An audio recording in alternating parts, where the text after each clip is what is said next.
Pandemic by J.F. Bone. "We call it Thurston's disease for two perfectly good reasons," Dr. Walter Kramer said. "He discovered it, and he was the first to die of it."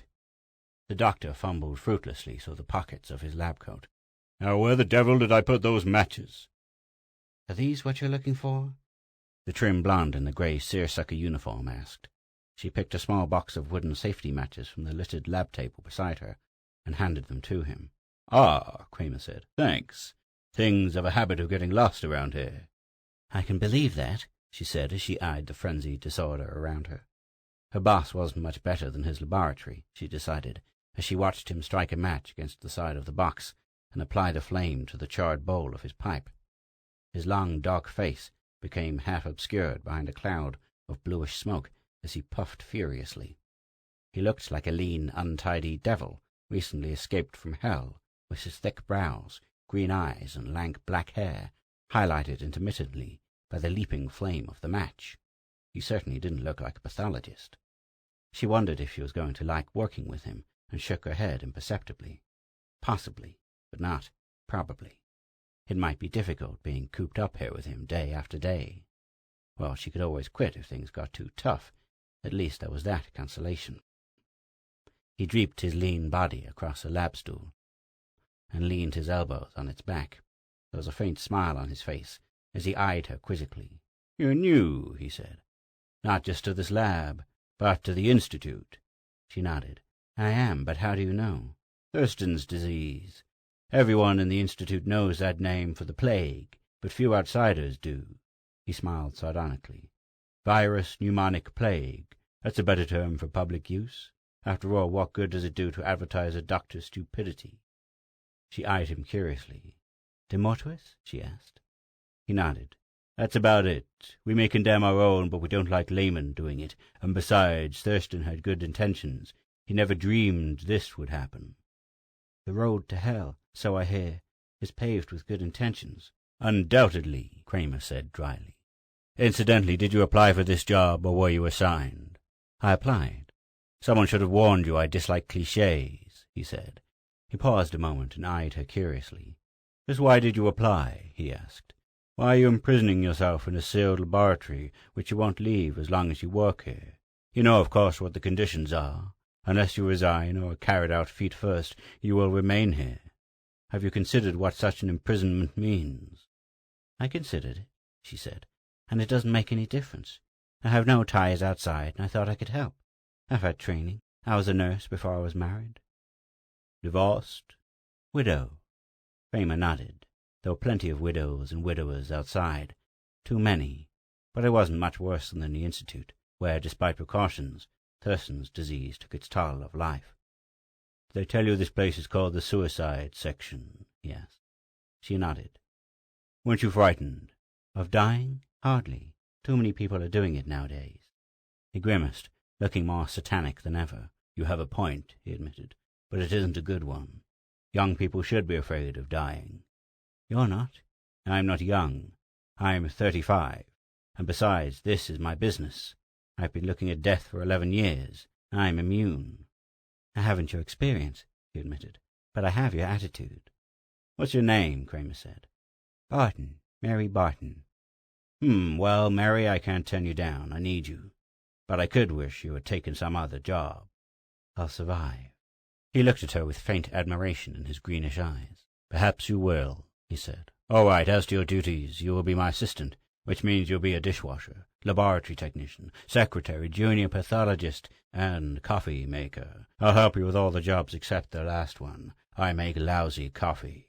Kramer grinned, his teeth a white flash across the darkness of his face. "You'll be on call 24 hours a day, underpaid, overworked, and in constant danger until we lick Thurston's virus. You'll be expected to handle the jobs of 3 people unless I can get more help, and I doubt that I can. People stay away from here in droves. There's no future in it." Mary smiled wryly. "Literally or figuratively?" she asked. He chuckled. "You have a nice sense of graveyard humor," he said. "It'll help, but don't get careless. Assistants are hard to find." She shook her head. "I won't. While I'm not afraid of dying, I don't want to do it, and I have no illusions about the danger. I was briefed quite thoroughly. They wanted you to work upstairs?" She nodded. "I suppose they need help, too. Thurston's disease has riddled the medical profession. Just don't forget that this place can be a death trap. One mistake and you've had it. Naturally, we take every precaution, but with a virus, no protection is absolute. If you're careless and make errors in procedure, sooner or later one of those submicroscopic protein molecules will get into your system. You're still alive." "So I am," Kramer said, "but I don't take chances. My predecessor, my secretary, my lab technician, my junior pathologist, and my dishwasher all died of Thurston's disease." He eyed her grimly. "Still want the job?" he asked. "I lost a husband and a 3-year-old son," Mary said with equal grimness. "That's why I'm here. I want to destroy the thing that killed my family. I want to do something. I want to be useful." He nodded. "I think you can be," he said quietly. "Mind if I smoke?" she asked. "I need some defense against that pipe of yours." "No, go ahead. Out here it's all right, but not in the security section." Mary took a package of cigarettes from her pocket, lit one, and blew a cloud of grey smoke to mingle with the blue haze from Kramer's pipe. "Comfortable?" Kramer asked. He nodded. He looked at his wristwatch. "We have half an hour before the roll tube cultures are ready for examination. That should be enough to tell you about the modern Pasteur and his mutant virus. Since your duties will primarily involve Thurston's disease, you'd better know something about it." He settled himself more comfortably across the lab bench and went on talking in a dry, schoolmasterish voice. "Alan Thurston was an immunologist at Midwestern University Medical School. Like most men in the teaching trade, he also had a research project. If it worked out, he'd be one of the great names in medicine, like Jenner, Pasteur, and Salk. The result was that he pushed it and wasn't too careful. He wanted to be famous." "He's well known now," Mary said, "at least within the profession." "Quite," Kramer said dryly.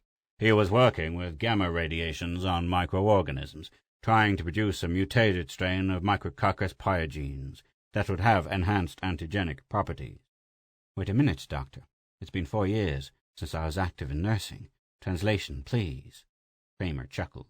"He was trying to make a vaccine out of a common infectious organism.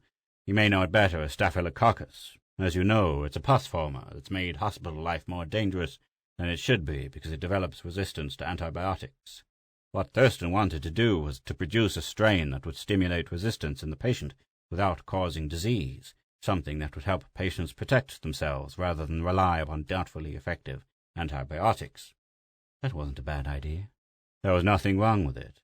The only trouble was that he wound up with something else entirely. It was like the man who wanted to make a plastic suitable for children's toys and ended up with a new explosive. You see, what Thurston didn't realize was that his cultures were contaminated. He'd secured them from the university clinic and had, so he thought, isolated them. But somehow he'd brought a virus along, probably one of the orphan group, or possibly a phage." "Orphan?" "Yes, one that was not a normal inhabitant of human tissues. At any rate, there was a virus, and he mutated it rather than the bacteria. Actually, it was simple enough, relatively speaking, since a virus is infinitely simpler in structure than a bacterium, and hence much easier to modify with ionizing radiation. So he didn't produce an antigen, he produced a disease instead. Naturally, he contracted it, and during the period between his infection and death, he managed to infect the entire hospital. Before anyone realized what they were dealing with, the disease jumped from the hospital to the college, and from the college to the city, and from the city to—" "Yes, I know that part of it. It's all over the world now, killing people by the millions." "Well," Kramer said, "at least it solved the population explosion." He blew a cloud of blue smoke in Mary's direction. "And it did make Thurston famous. His name won't be quickly forgotten." She coughed. "I doubt it ever will be," he said, "but it won't be remembered the way he intended." He looked at her suspiciously. "That cough?" "No, it's not Thurston's disease. It's that pipe. Rancid." "It helps me think," Kramer said. "You should try cigarettes. Or candy," he suggested. "I'd rather smoke a pipe." "There's cancer of the lip and tongue," she said helpfully. "Don't quote Oshner. I don't agree with him. And besides, you smoke cigarettes, which are infinitely worse." "Only 4 or 5 a day. I don't saturate my system with nicotine." "In another generation," Kramer observed, "you'd have run through the streets of the city brandishing an axe, smashing saloons. You're a lineal descendant of Carrie Nation." He puffed quietly until his head was surrounded by a nimbus of smoke. "Stop trying to reform me," he added. "You haven't been here long enough." "Not even God could do that, according to the reports I've heard," he said. He laughed. "I suppose my reputation gets around." "It does. You're an opinionated slave driver, a bully, an intellectual tyrant, and the best pathologist in this center." "The last part of that sentence makes up for unflattering honesty of the first," Kramer said. "At any rate, once we realized the situation, we went to work to correct it. Institutes like this were established everywhere the disease appeared, for the sole purpose of examining, treating, and experimenting with the hope of finding a cure. This section exists for the evaluation of treatment. We check the human cases and the primates in the experimental laboratory. It is our duty to find out if anything the boys upstairs try shows any promise. We were a pretty big section once, but Thurston's virus has whittled us down. Right now there is just you and me, but there's still enough work to keep us busy. The experiments are still going on, and there are still human cases, even though the virus has killed off most of the susceptibles. We've evaluated over 1,000 different drugs and treatments in this institute alone." "And none of them have worked?" "No, but that doesn't mean the work's been useless. The research has saved others thousands of man-hours chasing false leads. In this business, negative results are almost as important as positive ones. We may never discover the solution, but our work will keep others from making the same mistakes." "I never thought of it that way." "People seldom do, but if you realize that this is international, that every worker on Thurston's disease has a niche to fill, the picture will be clearer. We're doing our part inside the plan. Others are too, and there are thousands of labs involved. Somewhere, someone will find the answer. It probably won't be us, but we'll help get the problem solved as quickly as possible. That's the important thing. It's the biggest challenge the race has ever faced, and the most important. It's a question of survival." Kramer's voice was sober. "We have to solve this. If Thurston's disease isn't checked, the human race will become extinct. As a result, for the first time in history, all mankind is working together." "You mean the communists are too?" "Of course. What's an ideology if there are no people to follow it?" Kramer knocked the ashes out of his pipe, looked at the laboratory clock and shrugged. 10 minutes more," he said, "and these tubes will be ready. Keep an eye on that clock and let me know. Meantime, you can straighten up this lab and find out where things are. I'll be in the office checking the progress reports." He turned abruptly away, leaving her standing in the middle of the cluttered laboratory. "Now what am I supposed to do here?" Mary wondered aloud. "Clean up, he says. Find out where things are, he says. Get acquainted with the place, he says. I could spend a month doing that." She looked at the littered bench, the wall cabinets with sliding doors half open, the jars of reagents sitting on the sink, the drain board on top of the refrigerator and on the floor. The disorder was appalling. "How he ever manages to work in here is beyond me. I suppose that I'd better start somewhere. Perhaps I can get these bottles in some sort of order first." She sighed and moved toward the wall cabinets. "Oh well," she mused, "I asked for this." "Didn't you hear the buzzer?" Kramer asked. "Was that for me?" Mary said, looking up from a pile of bottles and glassware she was sorting. "Partly. It means they've sent us another post-mortem from upstairs." "What is it?" "I don't know. Man or monkey, it makes no difference. Whatever it is, it's Thurston's disease. Come along, you might as well see what goes on in our ultra-modern necropsy suite." "I'd like to." She put down the bottle she was holding and followed him through a green door at the rear of the laboratory. "Inside," Kramer said, "you will find a small anteroom, a shower, and a dressing room. Strip, shower, and put on a clean set of lab coveralls and slippers, which you'll find in the dressing room. You'll find surgical masks in the wall cabinet beside the lockers. Go through the door beyond the dressing room and wait for me there. I'll give you 10 minutes. "We do this both ways," Kramer said as he joined her in the narrow hall beyond the dressing room. "We'll reverse the process going out." "You certainly carry security to a maximum," she said, through the mask that covered the lower part of her face. "You haven't seen anything yet," he said as he opened a door in the hall. "Note the positive air pressure," he said.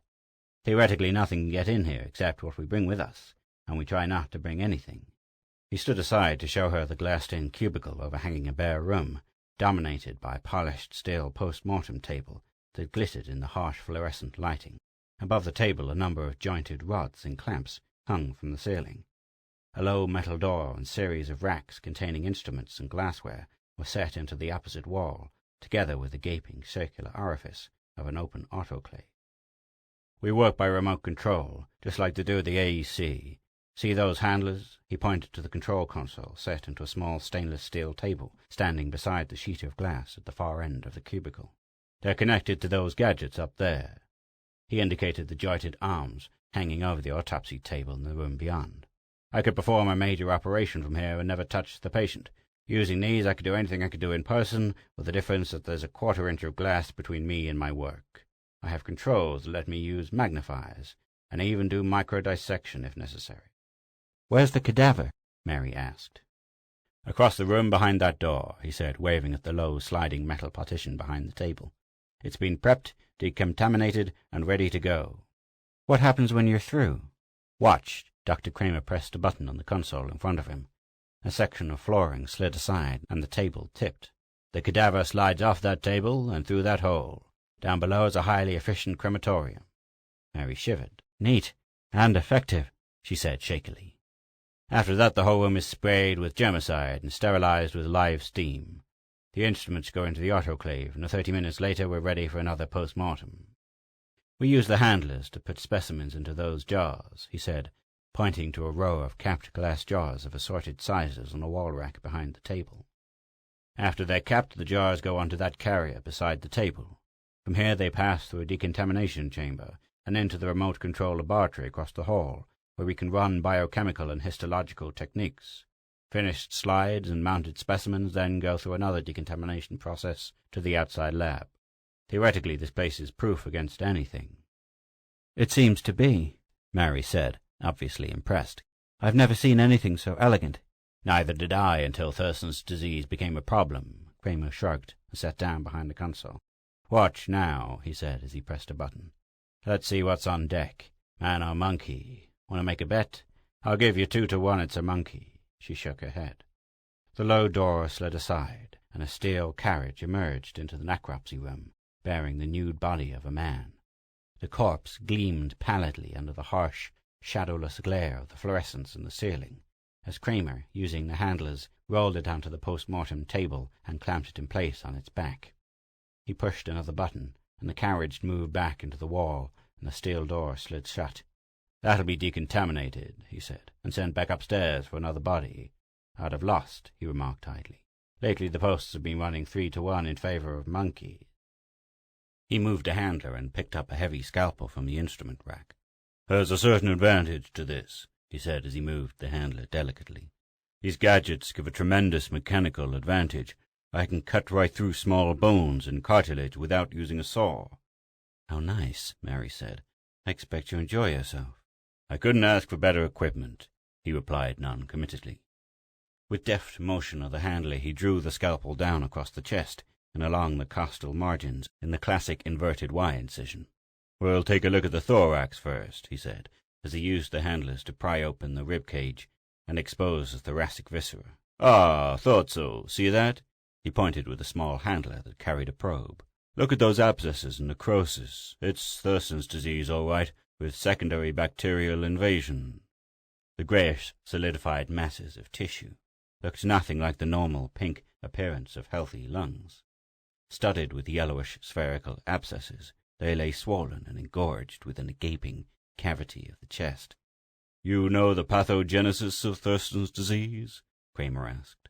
Mary shook her head, her face yellowish white in the glare of the fluorescence.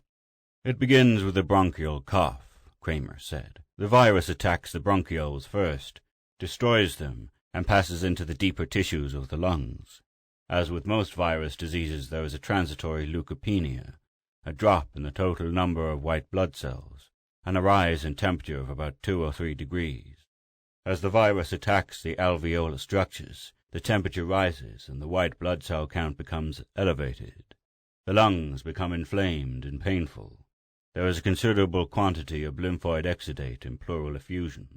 Secondary invaders and pus-forming bacteria follow the viral destruction of the lung tissue and form abscesses. Breathing becomes progressively more difficult as more lung tissue is destroyed. Hepatization and necrosis inactivate more lung tissue as the bacteria get in their dirty work. And finally, the patient suffocates." "But what if the bacteria are controlled by antibiotics?" "Then the virus does the job. It produces atelectasis, followed by progressive necrosis of lung tissue, with gradual liquefaction of the parenchyma. It's slow, but just as fatal. This fellow was lucky. He apparently stayed out of here until he was almost dead. Probably he's had the disease for about a week. If he'd have come in early, we would have kept him alive for maybe a month. The end, however, would have been the same. It's a terrible thing, Mary said faintly. You'll get used to it. We get 1 or 2 every day. He shrugged. There's nothing here that's interesting, he said as he released the clamps and tilted the table. For what seemed to Mary an interminable time, the cadaver clung to the polished steel. Then abruptly it slid off the shining surface and disappeared through the square hole in the floor. We'll clean up now, Kramer said as he placed the instruments in the autoclave, closed the door and locked it, and pressed 3 buttons on the console. From jets embedded in the wall, the fine spray filled the room with fog. Germicide, Kramer said. Later, there'll be steam. That's all for now. You want to go? Mary nodded. If you feel a little rocky, there's a bottle of scotch in my desk. I'll split a drink with you when we get out of here. Thanks, Mary said. I think I could use one. Barton, where is the McNeil stain? Kramer's voice came from the lab. I left it on the sink and it's gone. It's with the other blood stains and reagents. Second drawer from the right in the big cabinet. There's a label on the drawer, Mary called from the office. If you can wait until I finish filing these papers, I'll come and help you. I wish you would. Kramer's voice was faintly exasperated. Ever since you've organized my lab, I can't find anything. You just have a disorderly mind, Mary said as she slipped the last paper into its proper folder and closed the file. I'll be with you in a minute. I don't dare lose you, Kramer said as Mary came into the lab. You've made yourself indispensable. It'd take me 6 months to undo what you've done in 1. Not that I mind, he amended, but I was used to things the way they were. He looked around the orderly laboratory with a mixture of pride and annoyance. Things are so neat they're almost painful. You look more like a pathologist should, Mary said as she deftly removed the tray of blood slides from in front of him and began to run the stains. It's my job to keep you free to think. Whose brilliant idea is that? Yours? No, the director's. He told me what my duties were when I came here, and I think he's right. You should be using your brain rather than fooling around with bloodstains and sectioning tissues. But I like to do things like that, Kramer protested. It's relaxing. What right have you to relax? Mary said. Outside people are dying by the thousands, and you want to relax. Have you looked at the latest mortality reports? No. You should. The WHO estimates that nearly 2 billion people have died since Thurston's disease first appeared in epidemic proportions. That's 2 out of 3. And more are dying every day. Yet you want to relax? I know, Kramer said. But what can we do about it?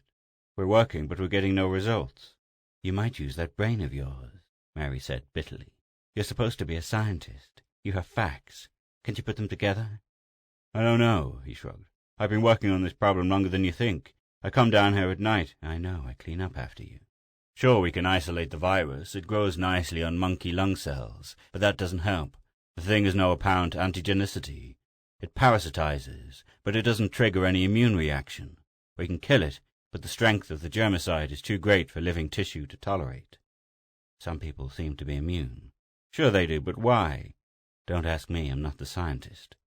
Play like one, Kramer growled. Here are the facts. The disease attacks people of all races and ages. So far, every one who is attacked dies. Adult Europeans and Americans appear to be somewhat more resistant than others on a population basis. Somewhere around 60% of them are still alive, but it's wiped out better than 80% of some groups. Children get it worse. Right now I doubt if 1% of the children born during the past 10 years are still alive. It's awful, Mary said. It's worse than that. It's extinction. Without kids, the race will die out. Kramer rubbed his forehead. Have you any ideas?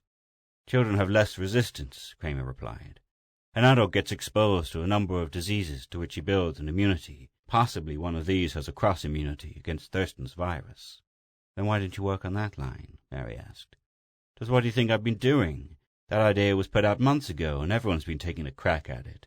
There are 24 laboratories working full-time on that facet, and God knows how many more working part-time like we are. I've screened a dozen common diseases, including the 6 varieties of the common cold virus. All, incidentally, were negative. Well, are you going to keep on with it? I have to, Kramer rubbed his eyes. It won't let me sleep. I'm sure we're on the right track. Something an adult gets gives him resistance or immunity. He shrugged. Tell you what, you run those bloods out and I'll go take another look at the data. He reached into his lab coat and produced a pipe. I'll give it another try.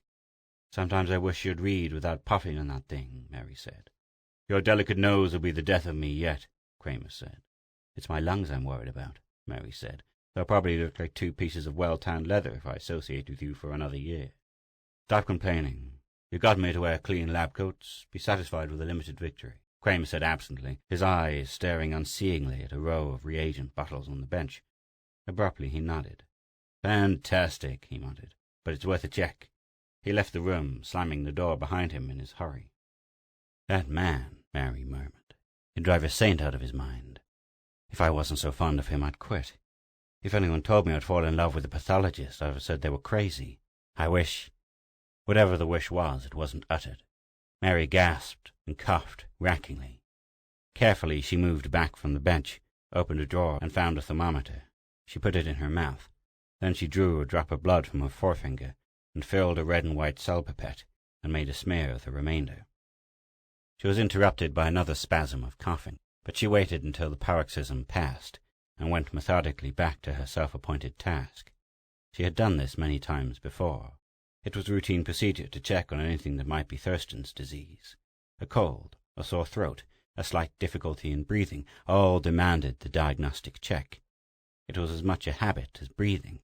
This was probably the result of that cold she'd gotten last week, but there was nothing like being sure. Now let's see. Temperature 99.5 degrees. Red cell count 4.5 million. White cell count, 2,500. Leukopenia. The differential showed a virtual absence of polymorphs, lymphocytes, and monocytes. The whole slide didn't have 200. Eosinophils and basophils way up, 20 and 15% respectively, a relative rise rather than an absolute one. Leukopenia, no doubt about it. She shrugged. There wasn't much question. She had Thurston's disease. It was the beginning stages, the harsh cough, the slight temperature, the leukopenia. Pretty soon her white cell count would begin to rise, but it would rise too late. In fact, it was already too late. It's funny, she thought. I'm going to die, but it doesn't frighten me. In fact, the only thing that bothers me is that poor Walter is going to have a terrible time finding things. That I can't put this place the way it was. I couldn't hope to. She shook her head, slid gingerly off the lab stool and went to the hall door. She'd better check in at the clinic, she thought. There was bed space in the hospital now. Plenty of it. That hadn't been true a few months ago, but the only ones who were dying now were the newborn, an occasional adult like herself. The epidemic had died out, not because of lack of virulence, but because of lack of victims.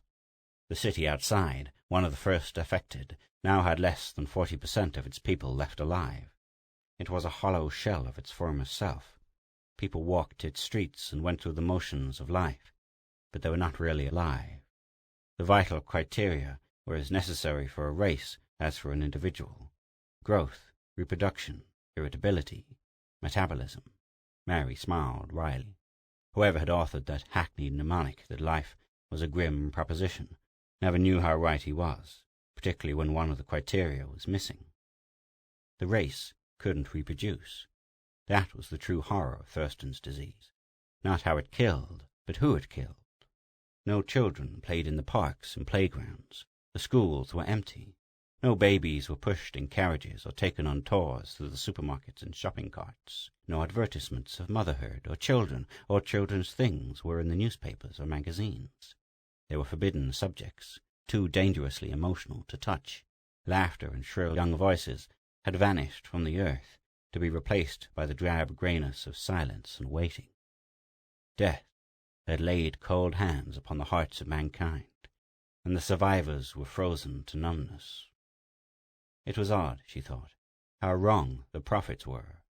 When Thurston's disease broke into the news, there were frightened predictions of the end of civilization, but they had not materialized. There were no mass insurrections, no rioting, no organized violence. Individual excesses, yes, but nothing of a group nature. What little panic there was at the beginning disappeared once people realized that there was no place to go, and a grim passivity had settled upon the survivors. Civilization did not break down. It endured. The mechanics remained intact. People had to do something, even if it was only routine counterfeit of normal life, the stiff upper lip in the face of disaster. It would have been far more odd, Mary decided, if mankind had given way to panic.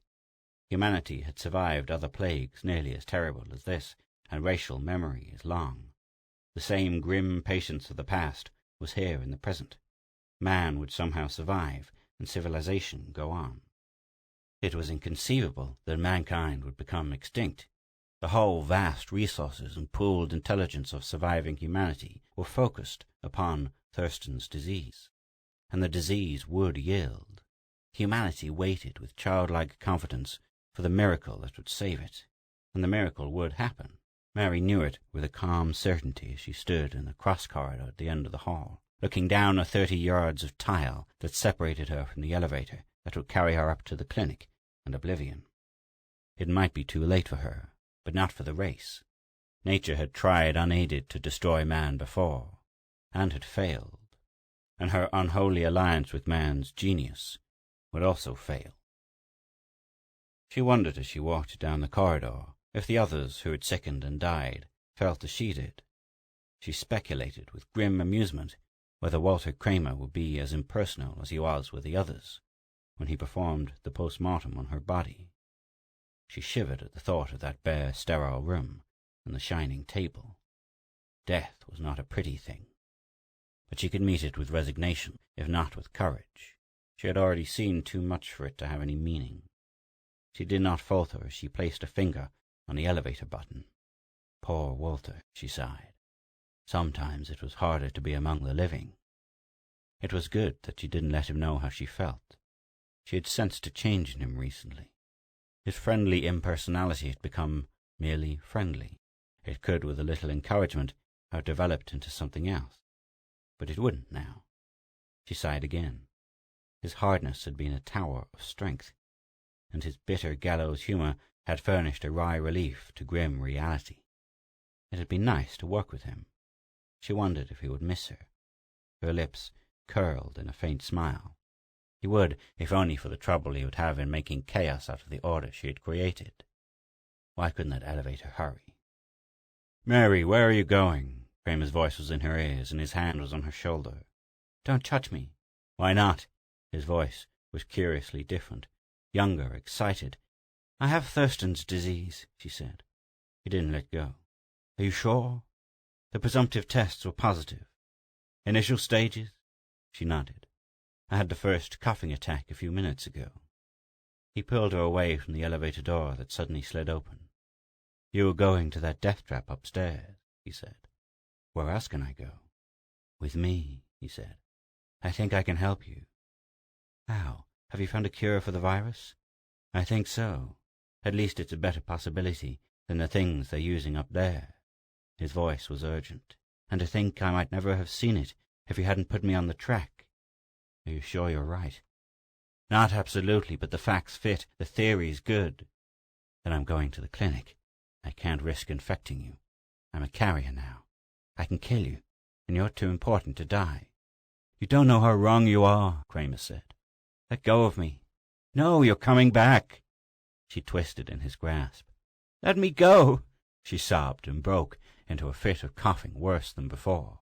"What I was trying to say," Dr. Kramer said into the silence that followed, "is that if you have Thurston's disease, you've been a carrier for at least 2 weeks. If I'm going to get it, your going away can't help, and if I'm not, I'm not. Do you come willingly, or shall I knock you unconscious and drag you back?" Kramer asked. She looked at his face. It was grimmer than she had ever seen it before. Numbly she let him lead her back to the laboratory. "But Walter, I can't. That's 60 in the past 10 hours, she protested. "Take it," he said grimly. "Then take another, and inhale, deeply." "But they make me dizzy." "Better dizzy than dead. And by the way, how's your chest?" "Better. There's no pain now, but the cough is worse." "It should be. Why? You've never smoked enough to get a cigarette cough," he said. She shook her head dizzily. "You're so right," she said. "And that's what nearly killed you," he finished triumphantly. "Are you sure?" "I'm certain. Naturally, I can't prove it yet, but that's just a matter of time. Your responses just about clinches it. Take a look at the records. Who gets this disease? Youngsters, with nearly 100% morbidity and 100% mortality. Adults, less than 50% morbidity, and again 100% mortality. What makes the other 50% immune? Your crack about leather lungs started me thinking. So I fed the data cards into the computer and keyed them for smoking versus incidence, and I found that not one heavy smoker had died of Thurston's disease. Light smokers and non-smokers, plenty of them, but not one single nicotine addict. And there were over 10,000 randomized cards in that spot check. And there's the exact reverse of that classic experiment the lung cancer boys used to sell their case. Among certain religious groups which prohibit smoking, there was nearly 100% mortality of all ages. And so I thought, since the disease was just starting in you, perhaps I could stop it if I loaded you with tobacco smoke. And it works. You're not certain yet, Mary said. I might not have had the disease. You had the symptoms, and there's virus in your sputum. Yes, but nothing. I've passed the word, and the boys in the other labs figure that there's merit in it. We're going to call it Barton's therapy in your honor. It's going to cause a minor social revolution. A lot of laws are going to have to be rewritten. I can see where it's going to be illegal for children not to smoke. Funny, isn't it? I've contacted the maternity ward. They have 3 babies still alive upstairs. We'll get all the newborn in this town, or didn't you know? Funny, isn't it, how we still try to reproduce? They're rigging a smoke chamber for the kids.